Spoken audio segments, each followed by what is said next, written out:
দেরি করে উঠেছি। কালকে রাত্রেবেলা অনেক কাজ প্র্যাকটিস করাতে তো একটু লেট হয়ে গেছে ঘুমাতে। তো সকালবেলা উঠেছি, উঠে দেখি যা সব কিছু করে নিয়েছে বাইরের কাজগুলো। তো আমি উঠে রান্নাঘরের কাজগুলো সেরে তারপরে চলে গিয়েছিলাম চান করতে। জামা কাপড় কেচে কলের পাটটা ধুয়ে চান করে চলে আসছি। এসে জামা কাপড়গুলো মেলে দিয়েছি, এখন চলে আসছি রান্নাঘরে চা করতে। তো চলো, পুরো ভিডিওটা দেখার অনুরোধ রইল, অনেক ভালো লাগবে তোমাদের কাছে।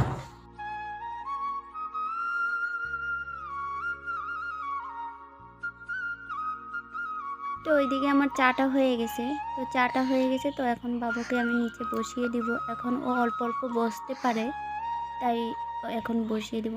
আর কালকে কিছু মশলা আনা হয়েছিল, সেগুলো আর ঢালা হয়নি। তো আমি চাটা একটু হালকা ঠান্ডা হতে হতে ঢেলে দিব। তো চা খেয়ে চলে গেছিলাম পাশের বাড়ি বাবুকে দিতে, একটু রাখার জন্য। যেহেতু বাড়িতে কেউ নেই, তো বাবুকে রাখার জন্য অল্প দিয়ে আসতে গেলাম। তো ওদের বাড়িতে গিয়ে দেখি প্রচণ্ড সাদা ফুল ফুটেছে। বেশ কয়েকদিন হয়েছে ওদের বাড়িতে আমি যাই না। তো রাখো একটু, দেখে দিলাম, ওই যে এখন দিয়ে দিলাম। রাখো, তুমি থাকো টামির কাছে। এখন চলে যাব বাড়িতে গিয়ে ওই যে ফুল গাছের টবগুলো অনেক দিন হয়ে গেছে, এগুলো এখন চেঞ্জ করতে হবে, ফুল গাছ লাগাবো।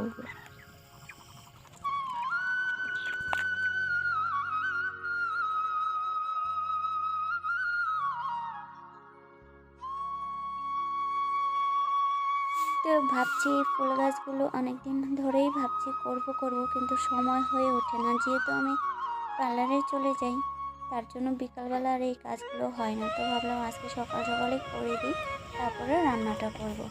আর এই যে এখন বর্ষাকালে এই ফুলগুলো ফোটে। তো গাঁদা ফুল ছিল টবগুলোতে, তো সেগুলো আমি এখন তুলে ফেলে দিয়েছি। আর এখন এই ফুল গাছগুলো এখন লাগিয়ে দিব। অনেক কালার আছে, এখন কি কালার কোথায় আছে বলতে পারছি না যতক্ষণ না ফোটে ফুল। তো যাই হোক, এগুলো কমপ্লিট করে, তো চলো দেখতে থাকো।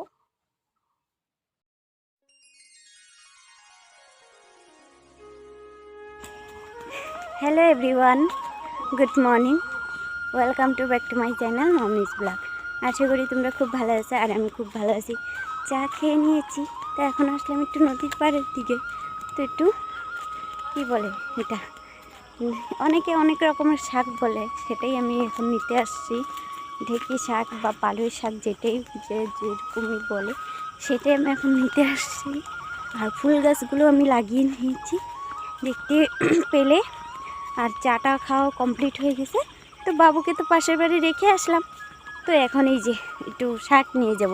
তো দেখা যাক, এখনও তো রান্নাটা বসাইনি, শাকটা এখন নিয়ে যাই, দেখা যাক কতটুকু পাওয়া যায়।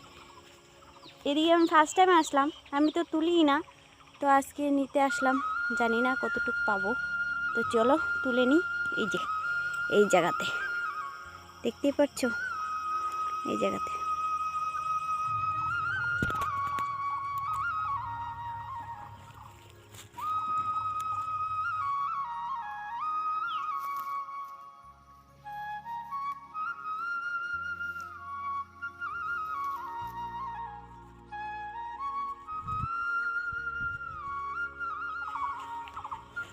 চলো, এবার তো শাক কুড়ানো হয়ে গেছে, এই যে এতটুকু হয়ে যাবে, আমরা দুজনই, মা ছেলে দুজন।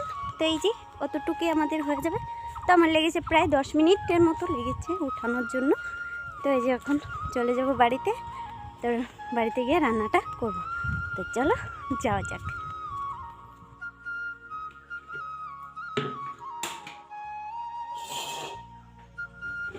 তো এখন চলে আসলাম রান্নাঘরে, যে ভাতটা বসিয়ে দিলাম। আর শাক তো নিয়ে আসলাম। আমার বাপের বাড়ির ওইদিকে এই শাকটা পাওয়া যায় না, কিনে খেতে হয়। আর আমার শ্বশুর বাড়ির এদিকে তো ওইটা মানে আমাদের জমির পাশেই অনেক, কিন্তু জমি তো আমাদের অনেকটা দূরে, সেখানে যেতে পারবো না, তাই নদীর পাশ থেকেই নিয়ে আসলাম। যেহেতু আমাদের বাড়ির সামনে নদীর সামনেই আছে।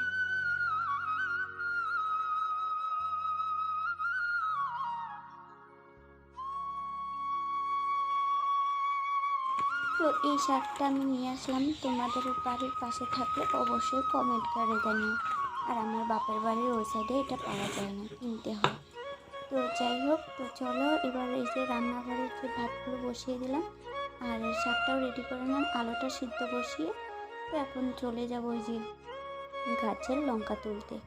তো আর এইদিকে কুয়াশ দেখতেই পারছো, কে কী নাম জানো বললো অবশ্যই, তো আমরা কুয়াশ বলি। তো সেটা দেখতেই পারছো অনেকগুলো ফলেছে, এখনও ছোট প্রচণ্ড। আর এদিকে দেখো আমাদের গাছের লঙ্কা। তো আমার ঘরে রান্না বসিয়ে দেখি লঙ্কা নেই, তো ভাবলাম এখন গাছের থেকে তুলে নিয়ে আসি। চলো এবার তুলে নিয়ে এসে রান্নাটা শেষ করি।